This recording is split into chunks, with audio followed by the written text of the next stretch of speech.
You're squeezed out of your mother onto the cold metal floor of a Yautja birthing chamber, and congratulations, you're basically a wrinkly alien potato with mandibles. No cute baby photos for you. Your first breath of that thick, humid atmosphere burns your tiny lungs, while mom gives you exactly 3 seconds of attention before wandering off to polish her skull collection. Welcome to life as a Yautja pup, where parental neglect is a feature, not a bug. Your mandibles twitch instinctively, already trying to click together in what will eventually become your species' version of talking. Right now, though, you sound like a broken cricket.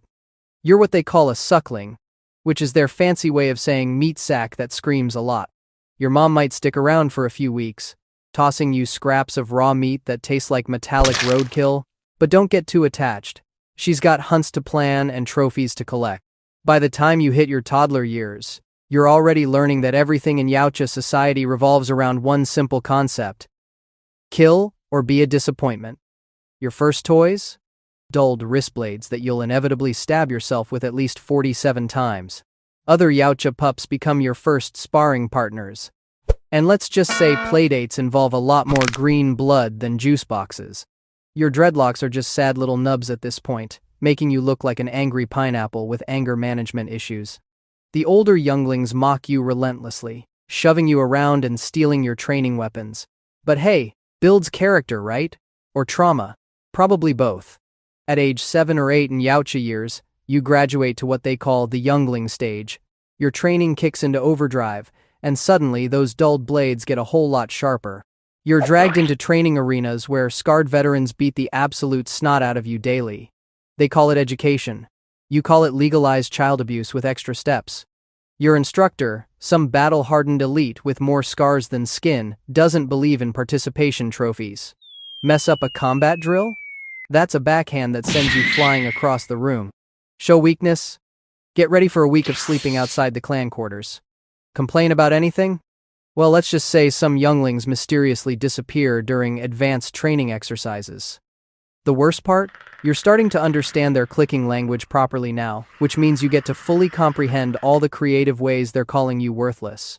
Your instructor's favorite phrase translates roughly to softer than human flesh, which, in Yautja culture, is basically the ultimate insult. You spend your days learning to use every weapon in the Yautja arsenal, from plasma casters to smart discs. Of course, they don't give you the good stuff yet. You get the hand-me-downs that barely work, sputtering out sad little energy blasts, while the older trainees get the gear that actually kills things. It's like being given a Nerf gun while everyone else has bazookas. Combat training isn't just about weapons, though. Oh no, they want you to be a well-rounded killer. You learn tracking, stealth, and the art of skinning prey in under 30 seconds. Nothing says childhood like spending your afternoons elbow-deep in alien viscera while your instructor critiques your technique. No. You're supposed to separate the spinal column first, you pathetic meat waster. Fast forward a few years, and boom, you've hit the unblooded stage. You're basically a teenager now, which means you're full of hormones, aggression, and terrible life choices. Your dreadlocks have grown out to a respectable length, though they're still nowhere near as impressive as the adults. You strut around like you own the place, but everyone knows you're just cannon fodder waiting to happen. This is when training gets genuinely lethal. Your instructor can now kill you with impunity if you screw up badly enough. Miss a block during sparring? Dead. Show cowardice during a training hunt? Super dead. Accidentally use the wrong fork at dinner? Okay, maybe not dead, but definitely getting your face rearranged. You and your fellow unblooded live in shared quarters that smell like a gym locker room had a baby with a slaughterhouse. Privacy? What's that? You're crammed in with 15 to 20 other angry teenage aliens, all competing for the chance to not die during your eventual blooding ceremony.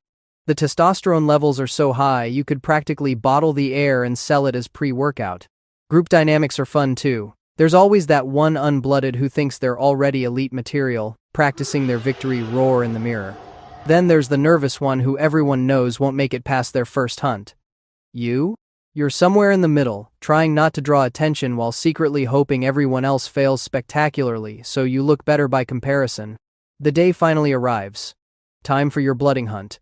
You and 2 other young bloods get dropped on some backwater planet that's been specifically seeded with xenomorphs because apparently Your species' idea of a coming-of-age ceremony is, go fight the universe's most perfect killing machine with subpar equipment. They hand you armor that's about as acid-resistant as tissue paper and weapons that your instructor probably found at a Yautja garage sale.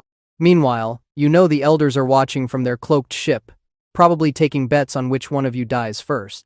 The odds are not in your favor, considering historical statistics show maybe 1 in 3 young bloods survives their first hunt. Those are worse odds than Russian roulette with 2 bullets.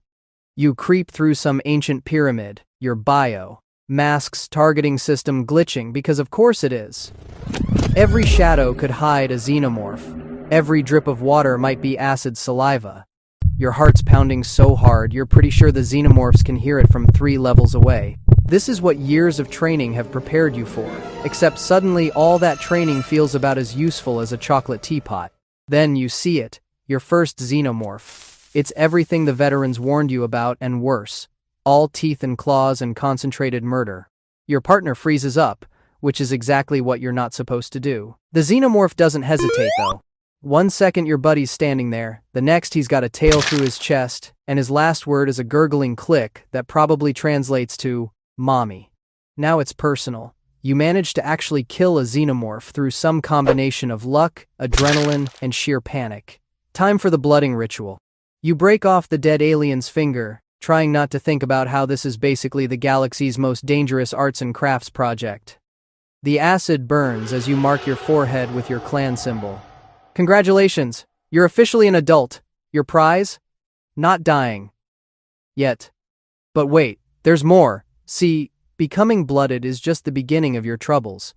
Now you have to survive long enough to make it back to the ship, while more xenomorphs pour out of the walls like a nightmare conga line. Your other partner? Yeah, he got face-hugged while celebrating his first kill. Classic rookie mistake. You barely make it back alive, covered in burns, missing a few fingers, and probably traumatized for life. The elders nod approvingly, which is the Yautja equivalent of a standing ovation. You're officially a blooded hunter now, which means you get slightly better gear and the privilege of going on even more dangerous hunts. Lucky you. Adult life as a Yautja is basically one long murder vacation. You travel from planet to planet, looking for things to kill and turn into wall decorations. But first, you need territory, and good luck finding any, because every decent hunting ground is already claimed by someone bigger and meaner than you. Challenging for territory means fighting another Yautja, and these aren't friendly sparring matches. These are knockdown, drag-out brawls where losing means death or exile.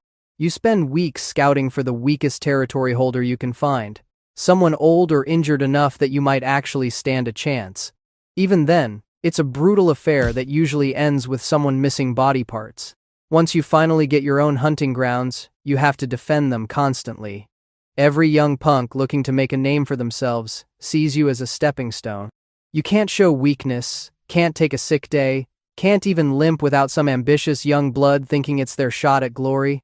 Then there's mating season, which is exactly as romantic as you'd expect from a species that considers decapitation a form of artistic expression.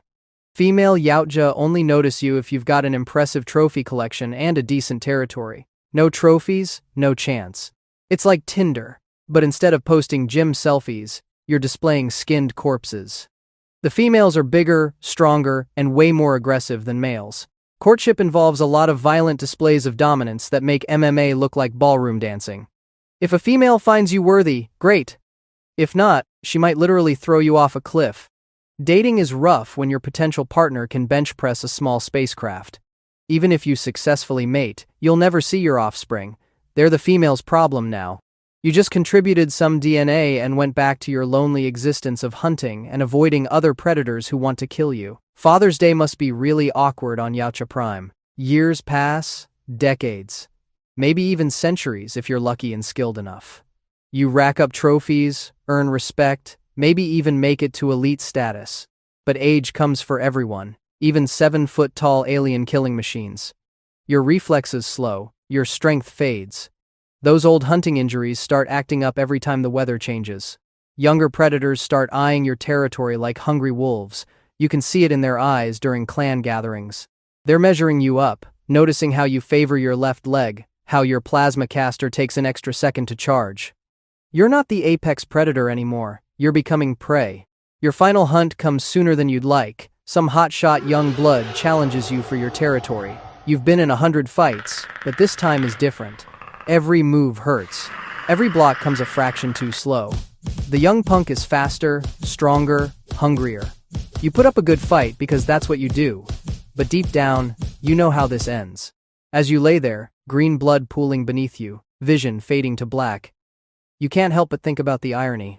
You spent your whole life collecting trophies, and now you're about to become one. The young predator doesn't even have the decency to make it quick. He's savoring his victory, probably already planning where he'll mount your skull. Your last thought? At least you don't have to attend another clan meeting where they serve that awful fermented alien meat that tastes like someone marinated a shoe in battery acid. Silver linings, right? Besides, you always knew you'd die with your boots on. You just didn't expect them to be on someone else's trophy wall. The desert sand shifts above you, and you punch through your egg into a world that immediately tries to kill you. No mother. No siblings. Just blistering heat, 2 suns overhead, and the instant understanding that you're different from the stories whispered about your jungle-dwelling cousins. Your eyes are wider, built to scan horizons where nothing hides. Your dreadlocks are thinner, designed to shed heat instead of trap moisture. And those mandibles clicking together? They're connected to spiracles that let you breathe in air so dry it would choke a normal Yautja. Here's the thing about being born. Feral, you don't just hunt for glory, you eat bone. Actual bone. Those molars in the back of your jaw aren't decorative, they're designed to crunch through calcium like it's candy. Within hours of hatching, you've already killed your first lizard and devoured it whole, skeleton included. The taste awakens something ancient in you. Soon your cave fills with trophies, snake skulls, stripped rib cages, jawbones from things that thought they were faster than you. Wrong. Years pass in a blur of training and survival. Hand-to-hand combat, weapon mastery, tracking. Your instructor wrestles you to the ground 17 times in a row just to teach you that brute force needs technique. Every broken bone, every scar, you remember it all. Then one night, staring at the stars your ancestors looked at before they broke free from slavery, you feel it. The pull. Time to prove yourself. Time to hunt something that actually fights back. Now you're standing in front of your first spacecraft. The other young hunters prepare for their first real hunt while elders watch with cold stares. You board the ship heading to Earth, some backwater planet stuck in the year 1719. Your bone mask fits snugly, interfacing with the heat-sensitive organs in your thick brow. Wrist gauntlet, wrist blades, bolt gun, cut clamp, separable combistic. No plasmacaster, that's too easy. You activate your cloak and watch your hand disappear. Perfect. The ship breaks through Earth's atmosphere over North America. Humid air hits you the moment you step out. Everything here is wet, green, and crawling with life. Some local witnesses your cloaked ship and probably thinks it's a bird. Doesn't matter. Your first kill is a rattlesnake. You skin it and tie the pelt to your belt. Not much of a trophy, but it's a start. Days pass as you climb the food chain. A wolf gets aggressive, sinking teeth into your leg. Big mistake. You snap its neck, claim its skull, and hang it from your armor after cleaning it with disintegrator gas. Now we're talking. The forest reveals dead buffalo, skinned and left as offerings. These humans have rituals. They honor their prey. Curious, but you're here to hunt, not study. Then you hear it. A massive roar. You find a huge bear attacking a small human female. The bear? Now that's worthy. You decloak partially, and the bear turns toward you. The fight is brutal power, muscle, claws that could shred your armor. You grapple, feeling its hot breath as you wrestle for dominance. One powerful twist and its neck snaps. You lift the massive body above your head and roar, drenched in its blood. This is what you came for. The human female flees, and you follow. She leads you to warriors on horseback. You pick off their leader first with your bolt gun, then engage 2 more in close combat. They actually fight back hard. Your wrist blades sing, your cut clamp severs limbs, your netball catches one mid-run. One more falls before the female escapes, caught in a metal trap. Injured prey isn't worthy. You let her go. As another group arrives, different humans who speak a harsh language. They take her, and you let them. For now, these new humans try to ambush you using the warriors as bait. Amateur move. While they watch the bait, you eliminate their lookouts one by one. Then they net you. The audacity. You tear through their trap and unleash everything. netball for crowd control, wrist shield deflecting bullets, cut clamp disabling weapons. When they scatter, you activate proximity mines and watch the forest explode in green. Beautiful. One wounded survivor screams when you accidentally step on him. His shriek startles you so badly you just end him on reflex. Oops. Then you see a small canine approaching. You aim your bolt gun at the mutt, but before you can fire, something crashes into you from behind. A male warrior, and this one is skilled. He's faster than the others, stronger, and he knows how to exploit your armor's weak points. You trade blows, your blood mixing with his on the forest floor. He's actually hurting you. You activate your cloak to create distance, then strike from behind, impaling him through the chest with your wrist blades. He deserves that much for the challenge he provided. But he's not done.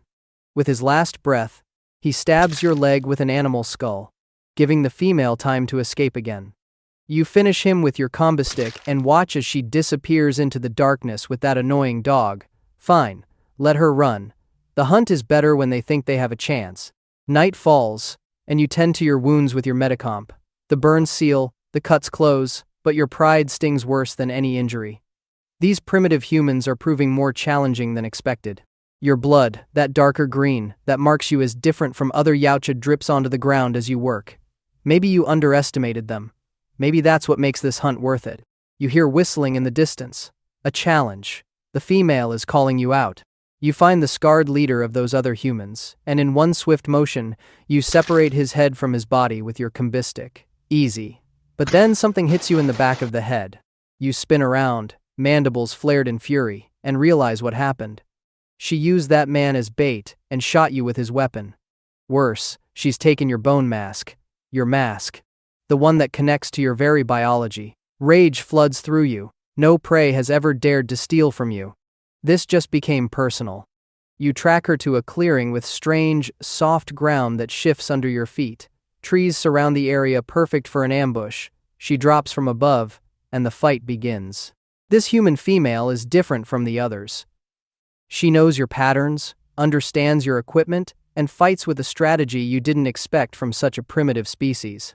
She's not trying to overpower you, she's trying to outsmart you. You slash at her with your wrist shield, and she barely dodges. The dog attacks from the side, and you kick it away with enough force to send it flying. Your combi stick activates its failsafe when she tries to use it against you. Nice try, little hunter. Then she does something you'll never forget. She drags herself between two rocks, stopping your wrist shield mid-swing, and grabs one of your mandibles.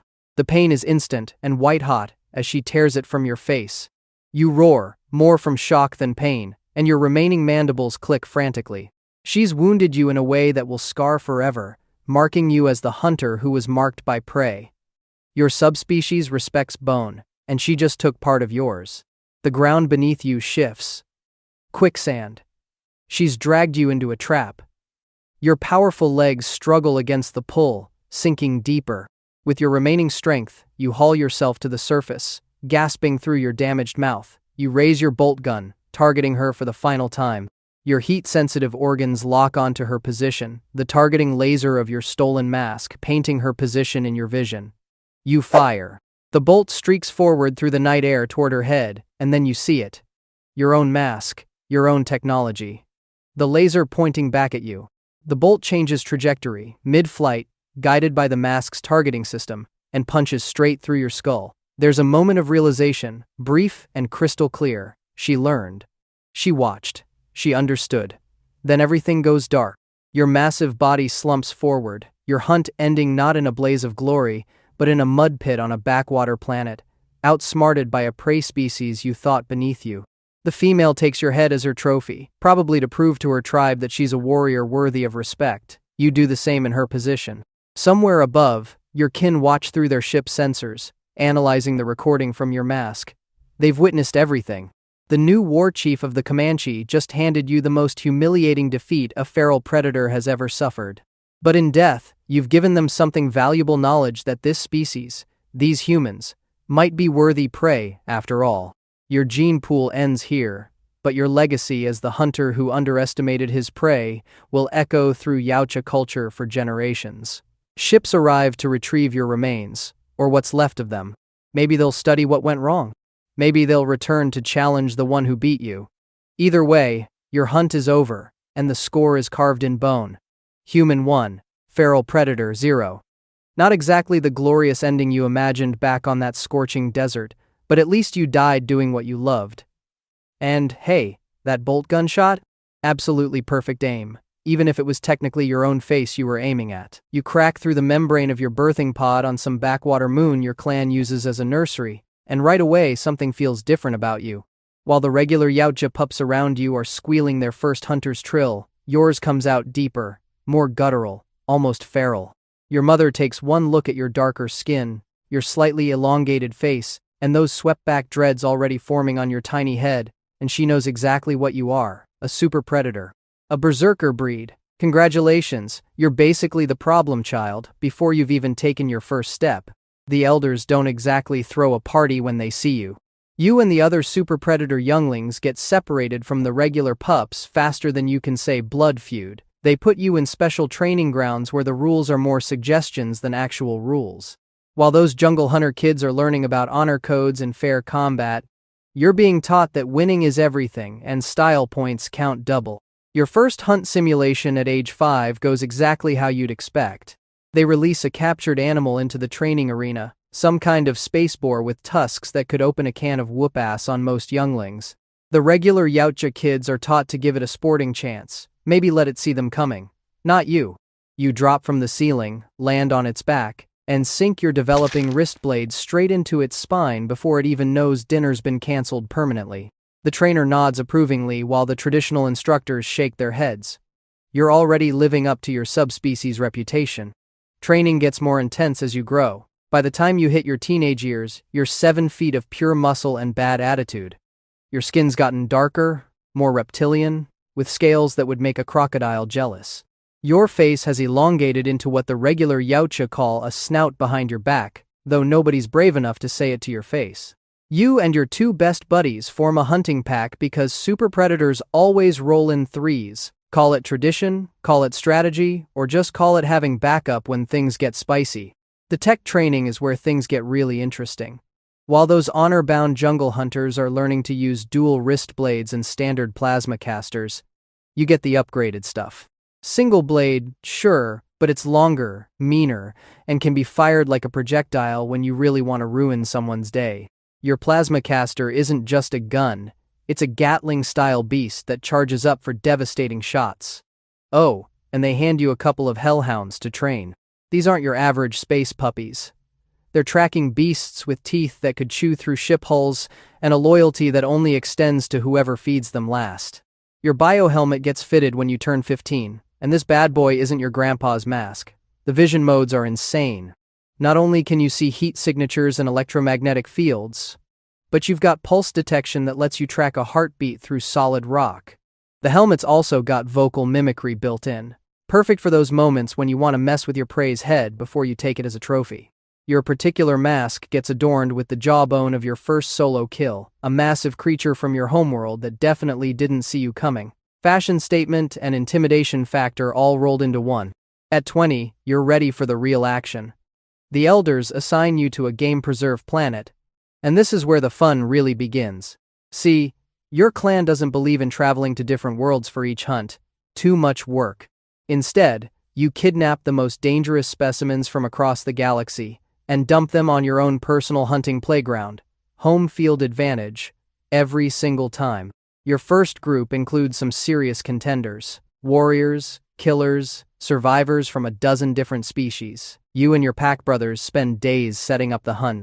One of you handles the hellhounds, another scouts from above with mechanical falcon drones that would make a military surveillance team weep with envy. And you're the muscle, the leader, the one they call when subtlety has left the building. The hunt starts with psychological warfare. You use your vocal mimicry to copy the voice of one of the prey, making him call for help after he's already dead. You watch from your cloaked position as his allies debate whether to help or run. When they finally decide to run, you've already set up traps along their escape route. This isn't about honor. This is about dominance. Years pass, and your reputation grows. Other super predator clans hear about your success rate. You've collected trophies from species most Yautja only see in archives. Your hunting camp looks more like a museum of violence. Skulls, spines, weapons from fallen warriors, all displayed with the care of an artist who really enjoys their work.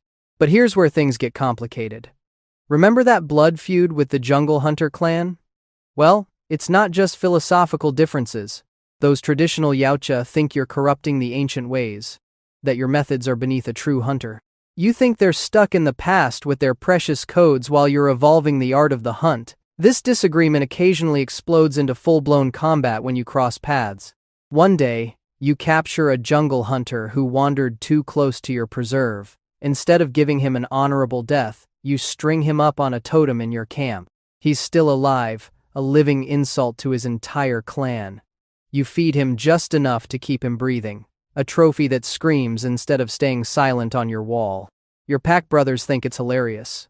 The prisoner, not so much. Your 30s bring new challenges. The prey gets smarter, more organized. Some groups actually start working together, sharing information about your tactics. One human you're hunting turns out to be military trained, and suddenly your hunt becomes a real challenge.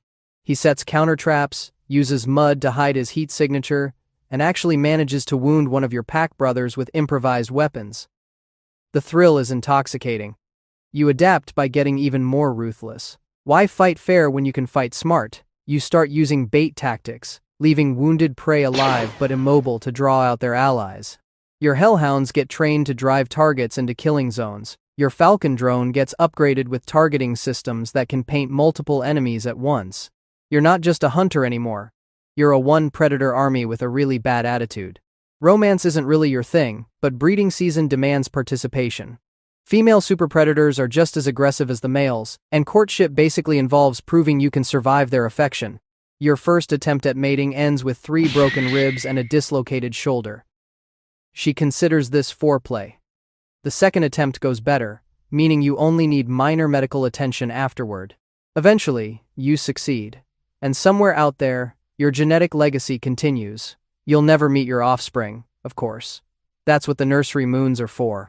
By 40, you're considered a veteran, though in super predator years, you're just hitting your prime.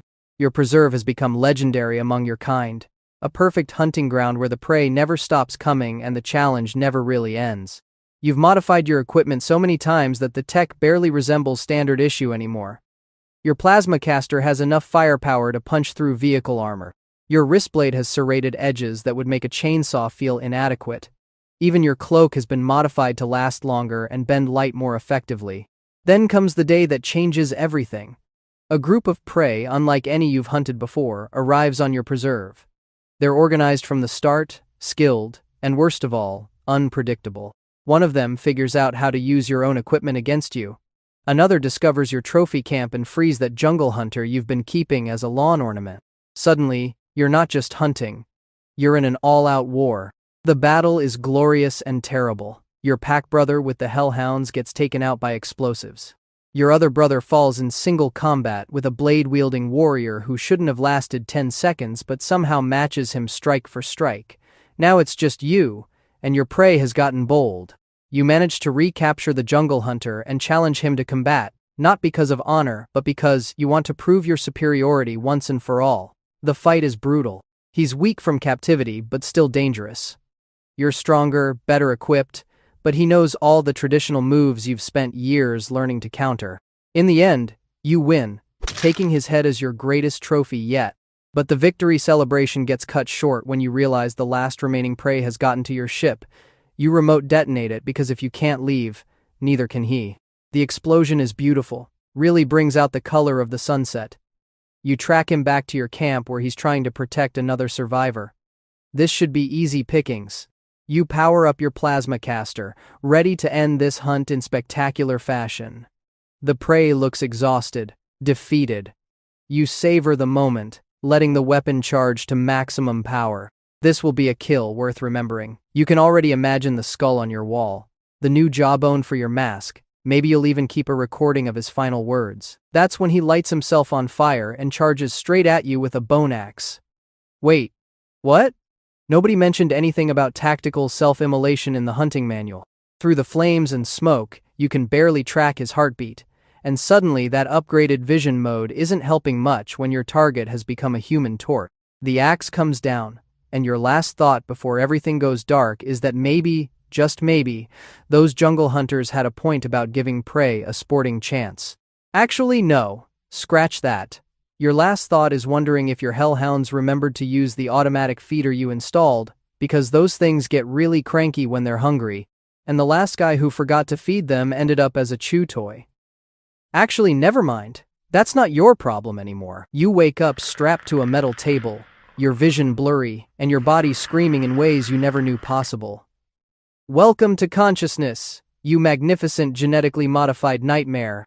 You're not born, exactly. More like assembled. Your clan scientists are hovering over you with tools that look less medical and more like torture devices from a hardware store's clearance section. They've been busy shoving DNA from across the galaxy into your cells like a cosmic Build-A-Bear workshop gone horribly wrong. Congratulations, you're officially the upgraded model nobody asked for, but everyone's about to fear. Your first memory? Pain. Not the regular stub your toe kind, but the special variety where every molecule in your body feels like it's being rearranged by someone who failed biochemistry class. The scientists are injecting you with genetic material from species you've never heard of. Some tough alien from the Kepler system that can bench press a spaceship? Yeah, that's going in. A creature with skin harder than diamond? Mix it right in there. That thing from Zeta Reticuli that can regrow limbs in seconds? Obviously essential. They even throw in some Earth cockroach DNA because those things survive everything, including apparently your dignity. They're basically playing mix and match with your genome like kids with action figures, except you're the action figure and everything hurts. One scientist actually takes notes on your screaming patterns. For research purposes, naturally, you're 11 feet tall now. That's right, you tower over regular Yautja like they're toddlers at a basketball game. Your skin isn't just tough anymore. It's basically organic armor plating. Those digitigrade legs they gave you, you can sprint at speeds that would make a cheetah cry into its protein shake. But here's the kicker. You don't even need a biomask anymore. Your eyes have been upgraded to see across the entire electromagnetic spectrum without any fancy tech. You're walking around with built-in Instagram filters for thermal vision, ultraviolet, and whatever else you want. Talk about premium features. Your clan elders look at you with a mixture of pride and barely concealed terror. You're their masterpiece, their ultimate weapon, but they also know they've created something that could probably tear through their entire council room if you sneeze too hard. They send you on your first training mission. The target? A pack of regular Yautja warriors. Not to kill them, of course, just to establish dominance. You walk into that arena, and within 30 seconds, you've got 3 seasoned hunters pinned to the ground wondering what truck just hit them. One tries to challenge you to honorable combat. You accept, then promptly throw him through a wall using only your pinky finger. Honor's great and all, but when you're basically a walking tank with anger issues, traditional combat rules seem quaint. Your wrist blades are different too. While other predators have to get up close and personal, yours shoot out like projectiles. Surprise! That warrior 30 feet away thinking he's safe? Not anymore. Your plasma caster is mounted on your wrist instead of your shoulder, and it hits like a meteor made of pure spite. You test it on a training dummy made of reinforced steel. The dummy doesn't just break, it evaporates. The watching elders nod approvingly while secretly updating their wills. Time for your first real mission. Some rogue predator named Fugitive has stolen important technology and plans to give it to those hairless apes on Earth. The Council's worried because this tech could help humans defend against a Yautja invasion. Can't have that, can we? They point you toward Earth and basically say, go fetch. You're given a ship, some genetically modified predator hounds that look like they crawled out of someone's nightmare about nightmare dogs, and coordinates to a tiny blue planet where the dominant species thinks pineapple on pizza is controversial. Your ship enters Earth's atmosphere just as some human child is messing with Fugitive's stolen gear. Great timing, kid. Your cloaking system glitches because of his interference, and suddenly the US Air Force is sending F-22 seconds to say hello with Sidewinder missiles. You dodge their missiles while simultaneously trying to recalibrate your systems. One pilot gets close enough that you can actually see his face through the canopy. He looks confused. You'd be confused too if you were him. These flying metal birds are annoying, so you blast one out of the sky just to make a point. The pilot ejects, probably wondering if his insurance covers acts of alien god. The other, F-22 seconds back off slightly, suddenly remembering they have somewhere else to be. You track Fugitive to some government facility where they're keeping him. These humans think their little cages and guards can hold a predator. Adorable. But you're not here for them. You're here for Fugitive. You crash the party just as he's about to kill some human soldier. The look on Fugitive's face when he sees you is priceless. It's the same expression a regular person has when they order a medium pizza and a party-sized one shows up instead. The fight with Fugitive is embarrassingly short. He tries his best, really puts his heart into it. Throws some decent punches, attempts a few clever moves he probably learned from some ancient Yautja martial arts scroll. But you? You grab him by the throat, demand the location of the stolen tech, and when he refuses, you literally rip his head and spine out like you're pulling a particularly stubborn weed from a garden. The humans watching this are probably rethinking their entire understanding of the food chain. Now things get interesting. You've noticed this autistic human child, Rory. Your enhanced vision picks up something special about his brain patterns. The way his neurons fire, the unique cognitive patterns, this is evolution in action. Your species has been stealing the best genetic traits from across the galaxy, and here's humanity's next upgrade walking around in light-up sneakers eating chicken nuggets. You want that DNA? Not in a creepy way. Well, okay, it's definitely creepy, but it's for science, sort of. Your hounds track the boy while you report back to your clan. They want updates, and you tell them the humans have the tech. You're now playing detective, if detectives were 11 feet tall and solve cases by ripping people's spines out. You find the kid's house, discover a map to Fugitive's ship drawn in crayon. How strategically advanced. You've traveled across galaxies with faster-than-light technology, and your biggest lead is coming from something made with Crayola. The humans are getting organized now. There's this group of military misfits calling themselves the Loonies, plus the kid's father, Quinn McKenna, who seems particularly motivated to stop you. Probably has something to do with you trying to kidnap his son for his evolutionary superior brain. Parents, right? So protective. They set traps, use Fugitive's stolen tech against you, and generally make your life difficult. One of them even manages to blow your arm off with your own plasma caster. Rude. But your enhanced healing factor means you're already growing it back while they're still celebrating. The final showdown arrives at Fugitive's crashed ship. The humans have set up an ambush using everything they've learned about Predator technology.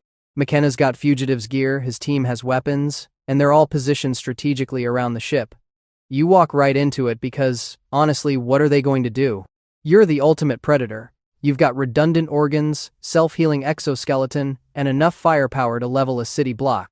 McKenna challenges you to single combat. No weapons, just hand-to-hand. Part of you respects this. The warrior code still means something, even to an upgraded abomination like yourself. You accept, tossing aside your weapons. The fight is brutal. McKenna's good for a human, using every dirty trick in the book. He goes for your eyes, your joints, anywhere that might be vulnerable. But you're literally built different. Every punch he lands feels like a mosquito bite. You grab him, ready to add another spine to your collection. That's when his team opens fire with everything they've got. Your armor holds, mostly, but they're targeting the spots where McKenna already damaged you. Smart. Annoying, but smart. They're using Fugitive's weapons, your own technology against you. The irony isn't lost as a plasma bolt tears through your chest. Your enhanced healing tries to compensate, but there's only so much even upgraded biology can handle. As you fall, your vision's starting to fade, despite all those fancy visual upgrades. You can't help but think about the cosmic joke of it all. You were designed to be the ultimate hunter, the apex of apex predators. Millions of years of evolution from countless species, all combined into one perfect killing machine. And you're being taken down by a species that still argues about whether hot dogs are sandwiches. Your last thought as Quinn McKenna stands over you with Fugitive's plasma cannon should have just stuck with the regular DNA instead of going for the deluxe package with all the unnecessary add-ons that apparently don't include common sense or the ability to see an obvious trap. Your body hits the ground with a thud that probably registers on nearby seismographs. The ultimate predator, defeated by determination, teamwork, and a really angry dad. Your clan's probably going to be so embarrassed they'll delete you from the family photo albums. If Yautja heaven exists, you're definitely getting laughed at by every regular predator who died honorably in combat instead of getting punked by Team Human. Back on your homeworld, some scientist is looking at your failure report and thinking, maybe we should have included some Earth cockroach DNA for survivability. Too late now, genius. You're just another cautionary tale about the dangers of genetic over-engineering and underestimating species that invented both nuclear weapons and reality TV. The ultimate lesson? Sometimes being ultimate just means you ultimately fail in a more spectacular fashion. At least you made it interesting. The humans will probably make a mediocre movie about this whole mess, and critics will say the ultimate predator wasn't even that ultimate. They're not wrong.